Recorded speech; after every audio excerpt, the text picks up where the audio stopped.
we should. You can turn it in on the way out, because that's your quiz. It's an easy quiz score, right?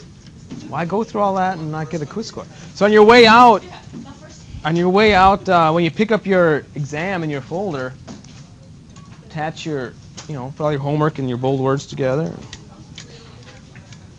Easy quiz score. Okay.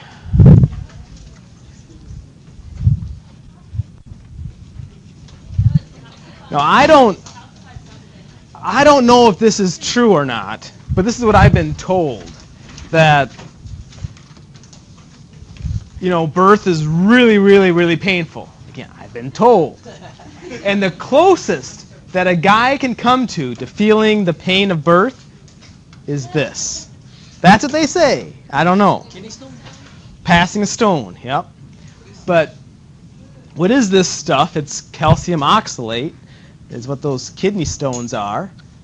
That's a pretty small baby, but right? That doesn't seem equal to me, but I don't know. That's what they say. But I thought this was kind of interesting, that the foods rich in calcium, that makes sense. Milk, ice cream, that makes sense because you have that. But the oxalate's the other problem. Chocolate. I didn't know that. You get kidney stones from eating chocolate. But the solution is to drink a lot of water. Why?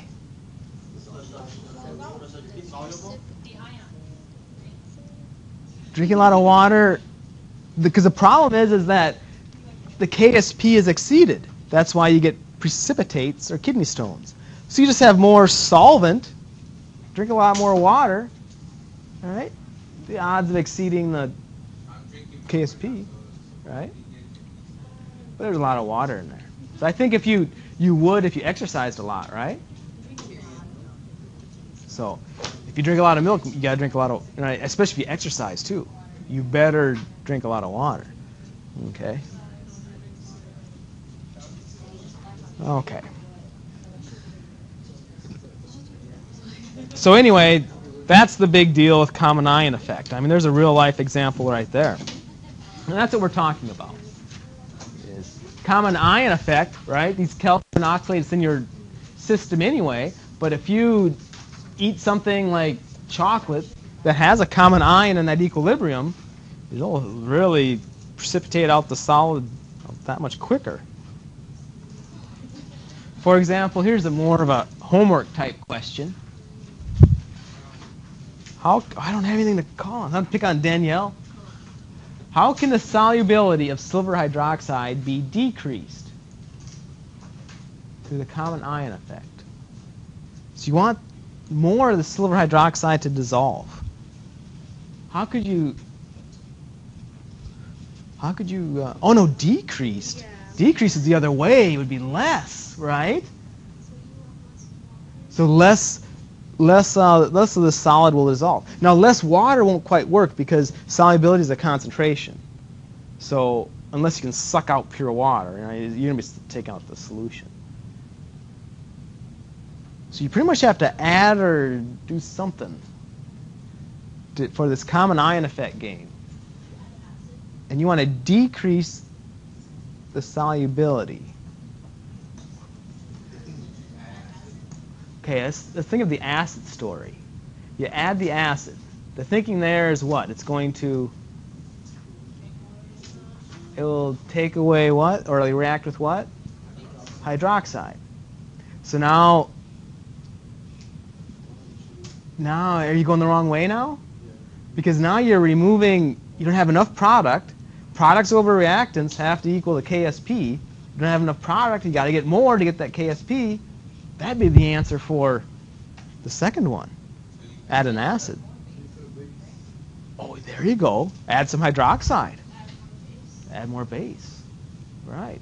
Because then you've got too much product and it's going to shift the other way. That would definitely decrease the solubility. Okay. Yeah, to increase. Or you could do something to... oh, but I don't know if you'd know this. Because I don't. I have to look it up. And I did just 1 minute ago. Where is it? This thing. The what rules? Solubility rules. So let's get silver out of there. Right? That's because you just talked about adding an H plus to get rid of the hydroxide. Well, let's get rid of the Ag plus. Well, here's one way. You can get silver to precipitate, right? As long as it's with a chlorine, a bromine, or an iodide. So add some bromide or some iodide or something, or some chloride. From this way, just have it here. It is now at Chemistry with Dr. Smith. All right? You can do a control print screen and print it out, or just email me and I can give it to you. Okay? No, you don't. Oh, this is a whole different class. That's why I said I had to look this up.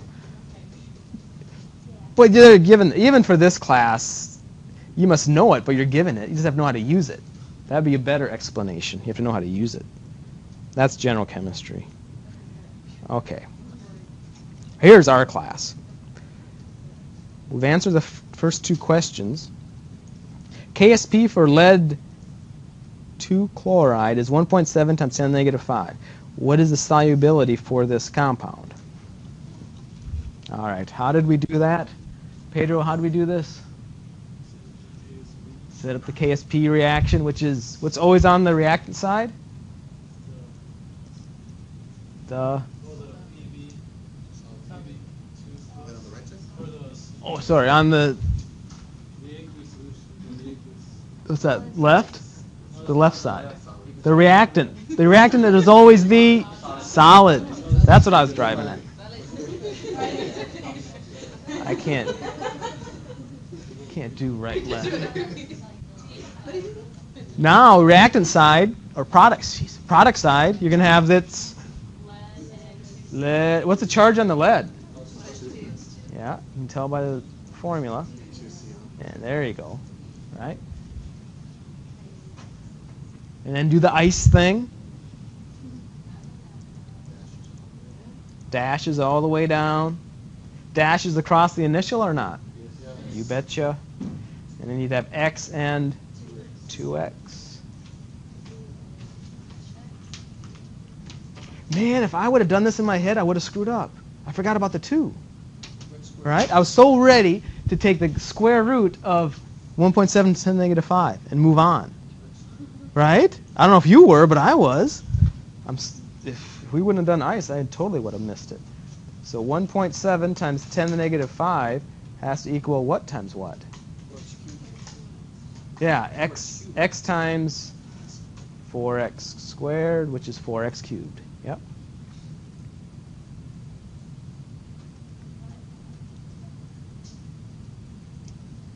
And then we'll get our x.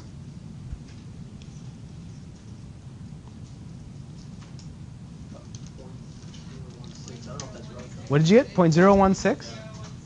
And what are the units? Big M. There you go. Sounds right. A couple people got it. Right? Okay. What is the solubility of lead 2 chloride in the presence of 0.1 molar sodium chloride? You go through this work, your X had better go up or down. Better go down, right? The solubility is going to go down. That's the common ion effect. Now you've got some chloride there already. It's going to push the solubility down. So try it. You better get an answer less than 0.016, otherwise we messed up somewhere. So set it all up again. But now you have something to put in the initial row.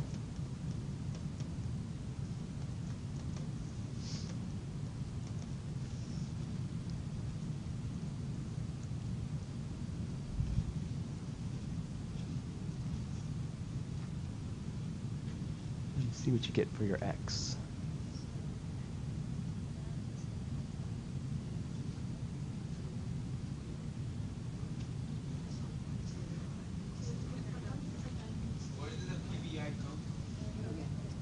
Oh, what did I do? PBI2. Oh, what the heck? PBI, where's that coming from?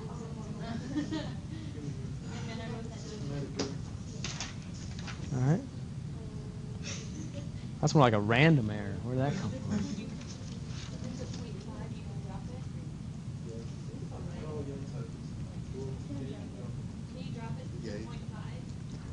Someone told us. Pedro or someone told us, didn't they?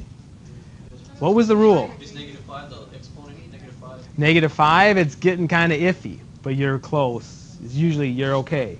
You just go back and you compare it to what you dropped it from. And if it's far away from 0.1, you're okay. But if it's close to 0.1, you better go do the full quadratic. Is it close to it? So you should end up with...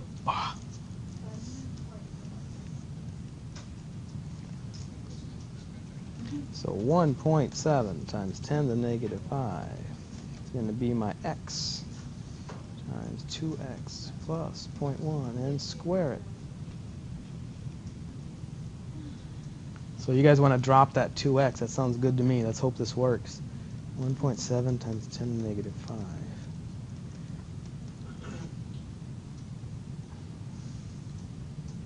Whoop. Math is so much easier now.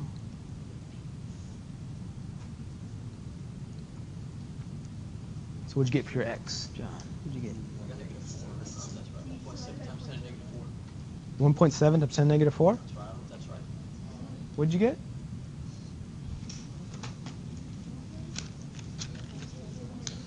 .0017? 0.0017? I got a lot of .0017s, which is 1.7 to 10 to the -3, not 4. So it's definitely smaller. Yeah, it works, right? .0017 is a long ways away from 0.1. But if someone's life depended on it, and we're talking about some cancer drug you're giving somebody, I wouldn't mess with it. I would do a full... Okay. We're okay?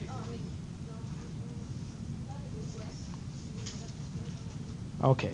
So that's the common ion effect. You just have something to put in the initial row for these KSP types of problems, right? Not that bad a deal.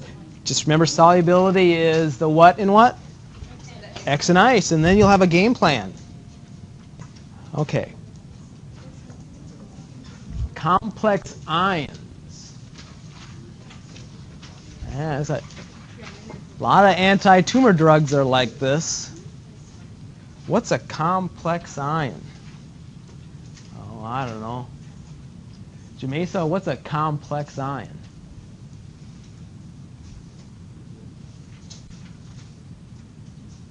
We're trying to show you. Two or more simple ions formed into each other. Yeah. There you go. That works. 2 or more ions formed into each other. It's going to look weird. It's going to look like this. For example, you could have, I think this is a complex ion. You'd think that, man, SnCl2, sounds like a salt crystal. You should either have an S, you should have an S on that probably, because you're not breaking it up. Well, no, they have AQ on it. And it stays like that. Complex ions. And he doesn't even have a charge, so it's kind of weird to call him a complex ion, but he is. Okay. So it's stuff that doesn't really fit. Right? PBI2. Look at they have these weird formulas like PBI3 minus. Right? These complex ions. PBI plus. Okay. So effect of complex ion formation on solubility. So they're trying to say that lead iodide, right? You can write the KSP reaction for it, and you get, KSP 7.9 times 10 to the -9. Okay, but you can have really high concentrations of iodide, and the stuff still doesn't precipitate. So they found that life is more complicated. And look at all these different. It's not just the iodide. Isn't just, or the lead's the important one because the lead's the stuff that hurts you in the environment. The lead's tied up as lead iodide, sure, but it's also tied up in solution, which is probably the stuff that's going to be doing the damage with the little fishies and stuff, right? Look at, here's a form of lead, here's a form of lead, here's a form of lead, here's a form of lead, and they're all in water. They're not the dirt on the bottom, they're in the water, right? So there's some complex equilibria going on in there. But what's kind of interesting, though, is, I don't know, you guys know more about biology than I do, but But all these different forms are going to have a different effect in your system, right? Some systems are going to be much worse than others. There's a word for biology that's bad, carcinogenic or something, right? Toxic. There, that's a good word. More toxic than others. Okay, so let's say that it's this form that is the most toxic. Which probably is, would be my guess. But look at all these different equilibria that are going on at the same time. Is this concentration of this really toxic stuff the same as this one? The same as that one? Man, it's the same as that one? Or are they different? Because all these are supposed to be going on at the same time. Right? And look at that. You see it here. You see it there. You see it there. You see it there. Once you know the concentration of this toxic material, that's it. It only has one concentration. So this number is the same here as it is there, as it is there, as it is there. It's the same. They call it, you may say you're in math, aren't you? They simultaneous set of equilibria. Simultaneous set, no, they don't use equilibria in math. They use set of equations or something. These are a simultaneous set of equations. They're all equally valid all at the same time. There's no order. They're all, this guy, there's no order between this first, that first. Now when you put an application into it, maybe it all starts as dirt in the bottom. Then there might be an actual order to it. But mathematically, it doesn't matter. You can solve for anything first. Lead, the concentration of lead 2 is lead 2. Okay. So I just wanted to get that idea across. But complex ion formations, reactions, they have tabulated equilibrium constants, just like KSPs, solubility product constants. You can just look them up for anything. You can look them up for this guy. Right? Oh, there he is. 3 times 10 to the 4th. Okay. These complex ion formation reactions have tabulated equilibrium constants called, yeah, pretty much, formation constants. I don't know why they drop off the complex ion part, but formation constants. I don't know. Good question. And then, and they all use the symbol, it looks like what? Beta. Yep. Okay. Now, for us to solve problems with solubility, we had to know how to write the KSP reaction. You got to know how to write formation reactions because there has to be a convention. You got to know the convention. What's the convention? Can you tell up there? Where's the complex ion? It's always on. Yeah, I don't know. You guys like the right-left thing. It's always the product, right? It's always the product. So the complex ion has to be over here. Well, I guess you could write ions or something over here where it formed from, but the point is the complex ion has to, you have to be forming it. I guess that's the hint. Formation constant, you're forming the complex ion. Okay. Then you can look all that stuff up. Okay.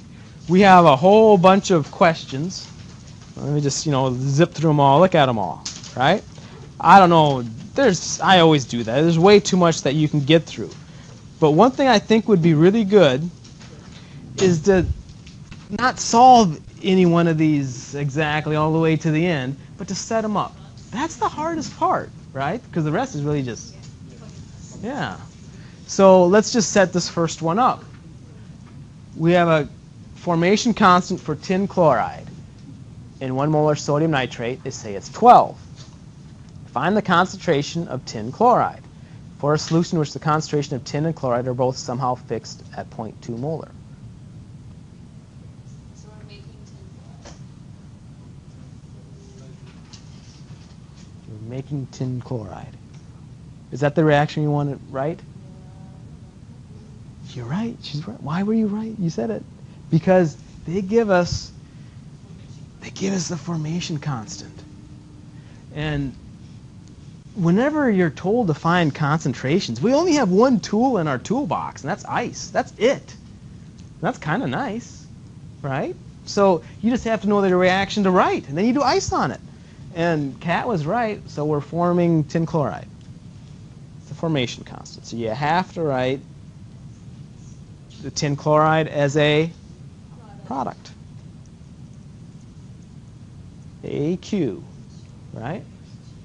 And the ions, tin and 2 chlorides. Good. Do ice.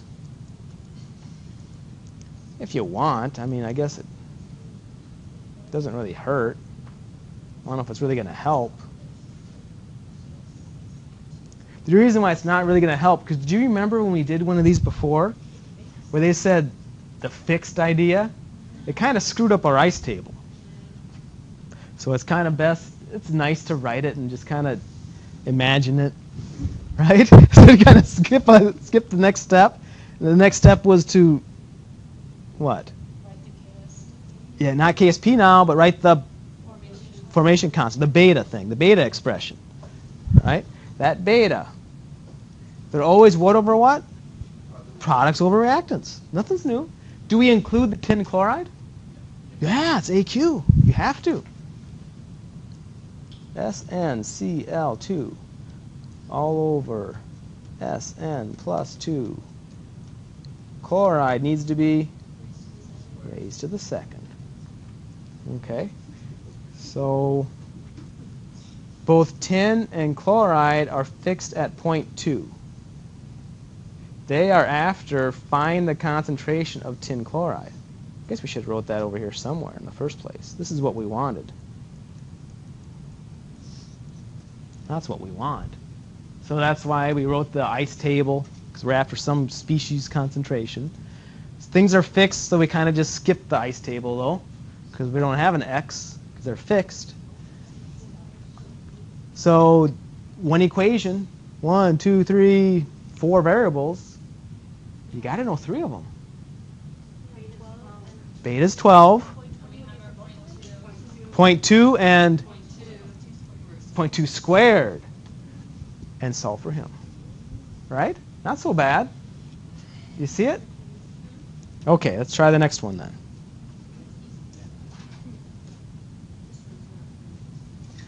Given the following equilibria, calculate the concentrations of each zinc-containing species in a solution saturated with zinc hydroxide and containing hydroxide at a fixed concentration of 3.2 times 10 to the negative 7 molar. Find the concentration of each zinc-containing species. So let's do what we didn't do before. Before I should have wrote this thing first, right, to kind of give us a guide where we're after. So we want to know what? Concentration of zinc, concentration of,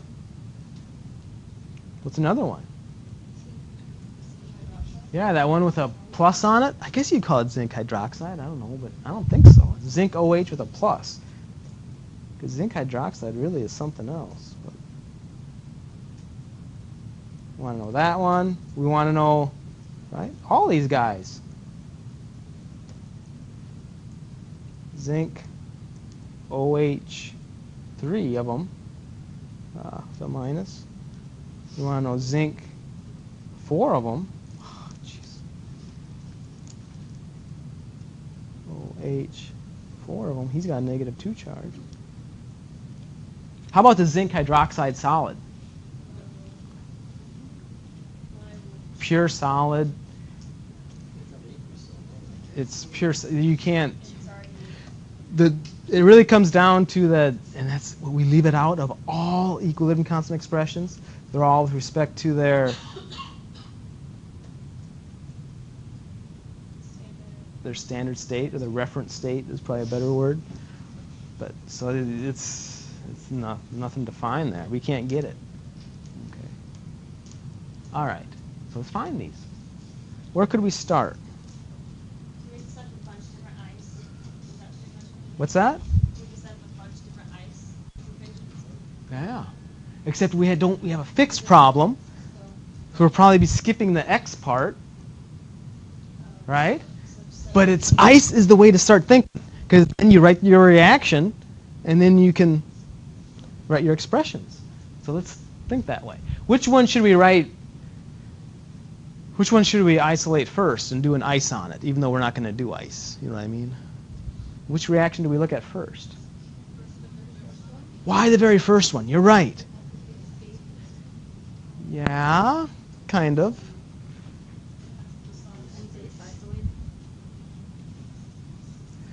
If you imagine writing the KSP for that first one, how many terms are there? You have the KSP, and then you have the zinc and the hydroxide. You know what? You know OH, so you can find zinc. You see that? That's why you start with the first one, because you know you're gonna write. You can write ice, write the reaction, right? The KSP reaction, and then write the expression.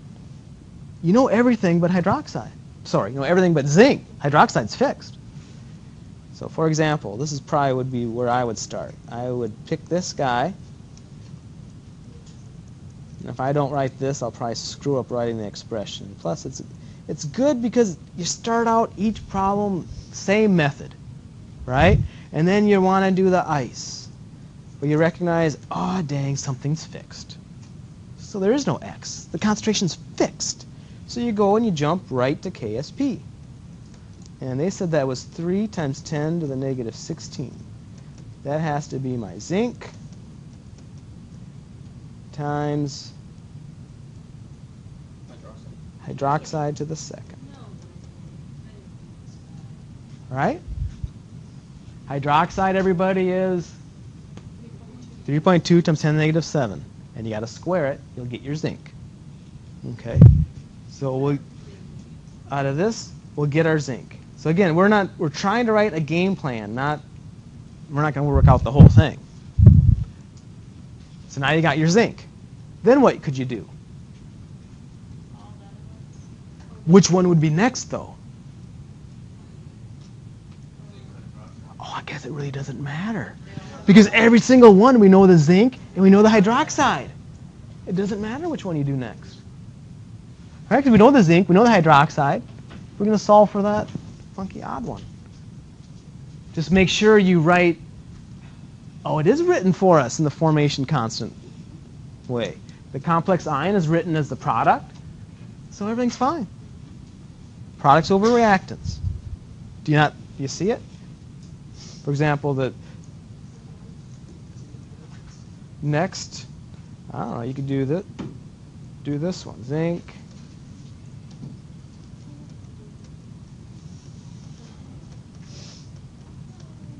All right.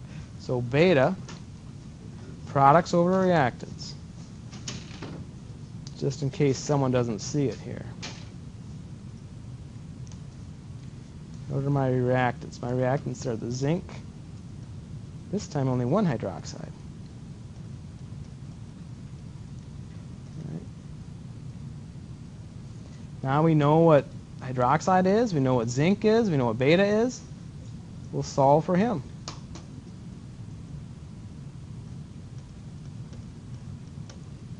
Right? And we'll do that for the third reaction down and the fourth one. But now we'll have to be some cubing and fourthing going on, but we can handle that. Okay?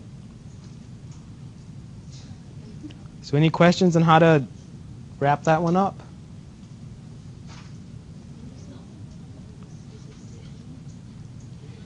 Okay. We have a solution containing 0.1 molar chloride, bromide, iodide, and chromate. And then so that's all in the same beaker. We're going to add a little bit of silver ion. Now, how could you add a little bit of silver ion? Here's a good question. How could you add a little bit of silver ion? Because it's not like a jar you can go add cations, because you get electrocuted just touching the thing. How could you add silver ion? It has to be another solution, but it has to be something that goes with silver, an anion, but it's one of those that spectator ion, never does anything, it just sits there. I don't know how well you remember the solubility rules, and like Kat was asking for them, it probably would be helpful if you had them. Something like acetate or nitrate. Those are the two where they're always with stuff, and they never do jack. They never do anything. Just like sodium, lithium, and potassium don't do anything. Pretty much all the time. Sometimes they will. That's how you'd get silver in. You'd add some silver nitrate. But you realize this doesn't do anything. Right? It's not even in any, if it was in some equilibria, but it's not. So common ion effect won't even work. So in what order will the ions precipitate is the question.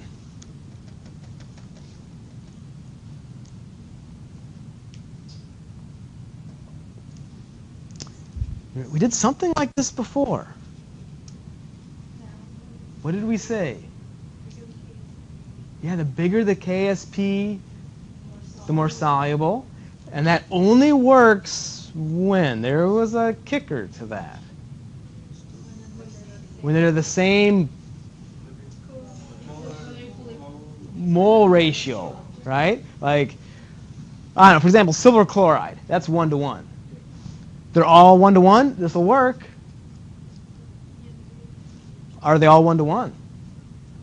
No. So you say, shoot. You have to find what in every single case now? Solubility. You have to find the X in ice in every single one of those. Because, and only because, of this one stupid chemical. Right? Do you see that? Otherwise, you just compare KSPs. So, how do you get, can you see it in your head how you get the solubility for silver chloride? What would you do? What would, mathematically, what are you going to do? Can you see it without writing it? You got to solve for x. It's going to equal x squared. So you're going to take the what root? Square root. That's how you get, so you're pretty much going to take the square root of these first three to get your x. But this dude, I don't know, I would screw up. I mean, I could probably guess what I'm going to do, but I would probably write out the whole reaction, do the ice table, so that way there's no way I can screw up. Because now you have a 2 in there. Actually, you're going to what? Can you see it? You're going to divide by,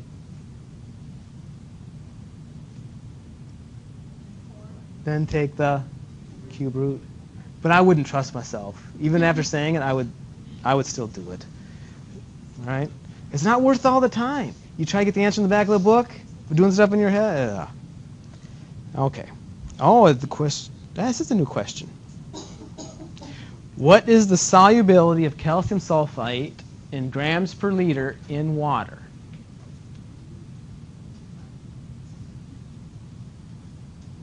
What is the solubility of calcium sulfate in grams per liter in water?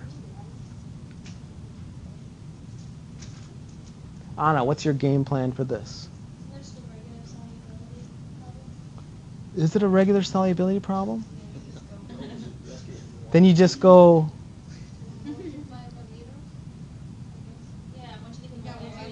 There. That's the last step you're going to do, is you're going to convert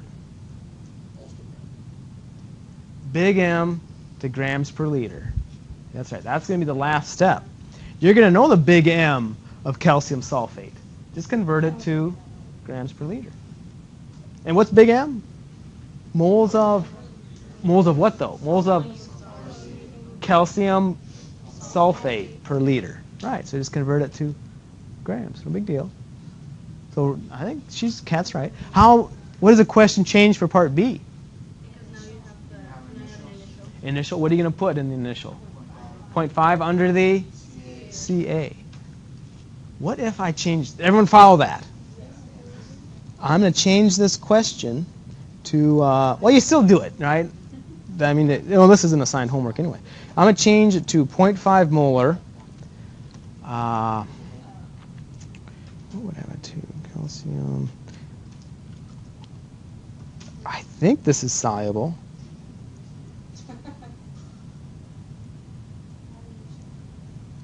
pretty sure it is. Calcium phosphate. For some reason, you couldn't find a jar of calcium chloride. You used a jar of calcium phosphate. Now what would you put under the initial row? Anything? Assume calcium phosphate's soluble. I think it is.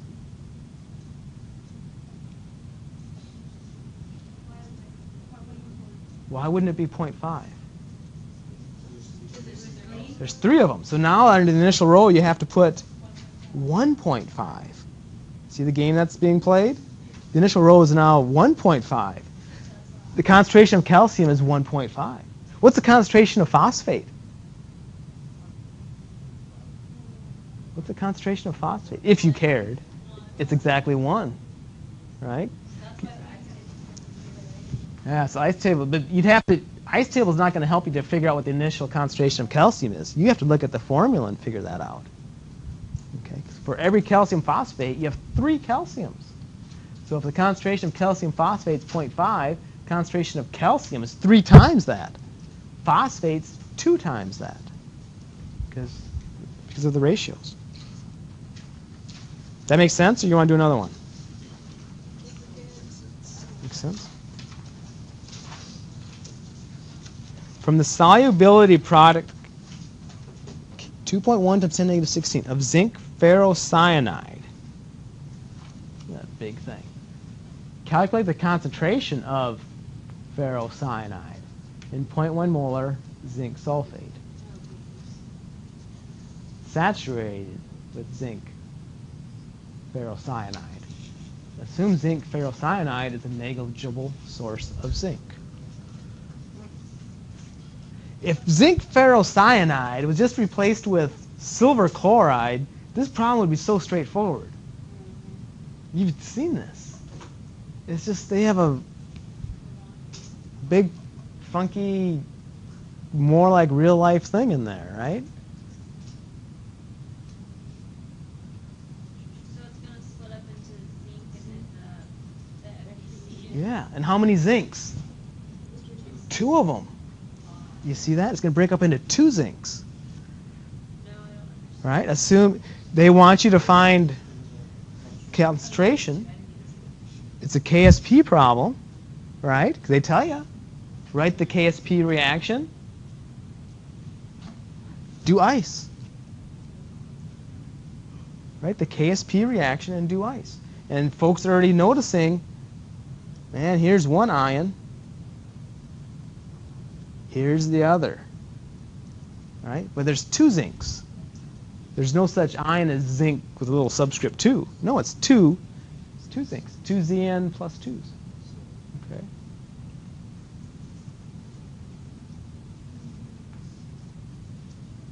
Make sense? Hopefully you'd end up writing something like,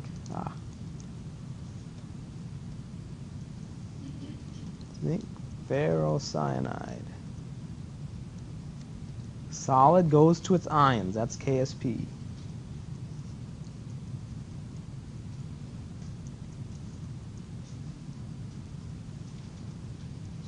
Right, and then do ice on it. And you'll be set. Right.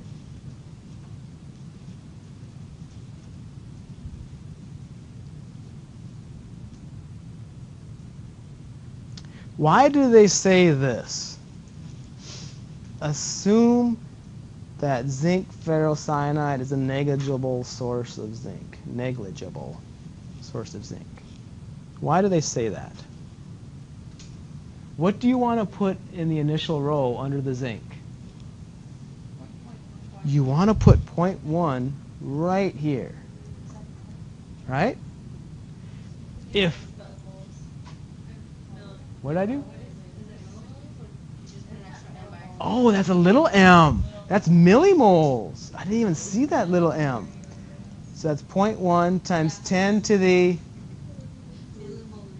negative 3. I didn't even notice that. You want the initial concentration of zinc to be 0.1 times 10 to the negative 3. 0.0001. Very small, but it's there. So you're trying to control it.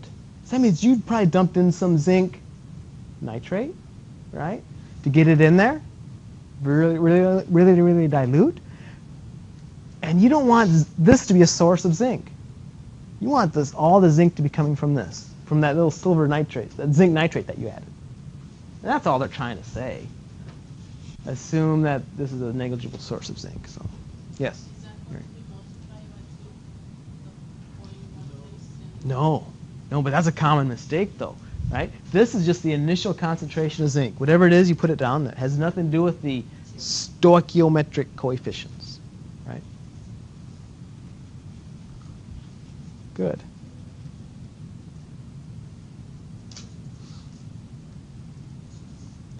Okay. Are you comfortable with that? What concentration of potassium ferrocyanide should be in suspension of solid zinc ferrocyanide in water to give that concentration of zinc? Again, what is this stinking K doing there? Don't let it confuse you. What's that? Spectator. It's necessary, otherwise you can't get this in solution in the first place. Ignore it. It's spectator ion. He's exactly right. Right? Because recognize this. This is that guy, right? He's that ion. He's the anion. Okay? Potassium, sodium, and nickel, those are all spectator ones. Always. That's how you get stuff in solution. That was that rule number 1 in the solubility rules that Katz requested. So what concentration of this should be in suspension of solid zinc in water to give that concentration of zinc? How would you solve this? Might as well set up the ice, right? That would help. You write, what reaction are we going to do ice on? That solid going to its ions. Is this one where we're going to involve X?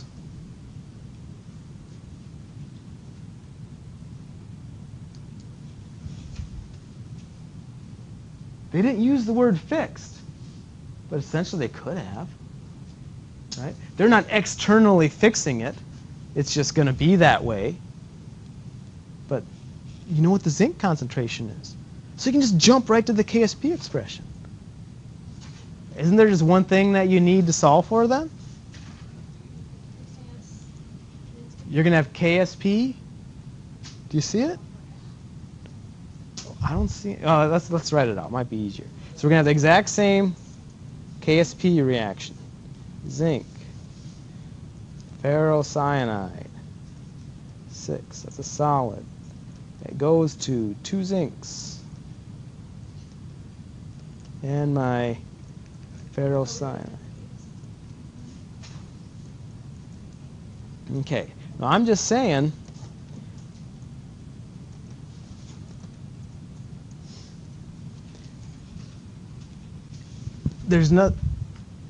they told us the concentration of the zinc. And before, when we had questions where they fix one of these, we kind of skipped the ice table and we just jumped right to the KSP expression because it was so straightforward. Same story here. They fixed one of these. But fixed is the wrong choice of words because it's just the answer, and that's just what it turns out to be. So jump right to the KSP because you know this already. Because the whole point of doing ice is to get this row so you can do the KSP table. It's already done. Oh yeah, you got to do the math. You got to say KSP equals products over reactants. Yeah, that's right. I wouldn't. It's good not to skip this. Skip writing this, otherwise you might forget to square the zinc. And then you got to have the ferrocyanide in there.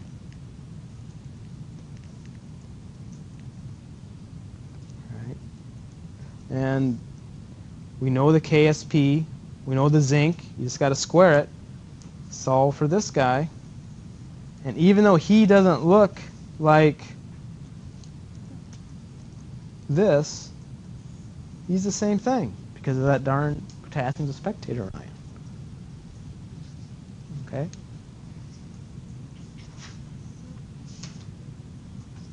So the objective of the ice table is to get us that E row. If they give us what's in the E row, skip the whole X thing. Otherwise, it just gets really confusing. Because they give you what's in the E row. Okay. Is that the last one? Woohoo! All right. Have a good weekend. Oh, that's right. That's nice. So there's 4 minutes left to hand back your tests.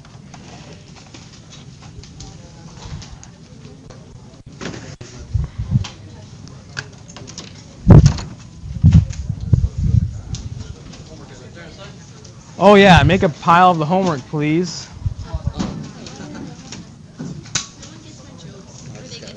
They don't get mine either.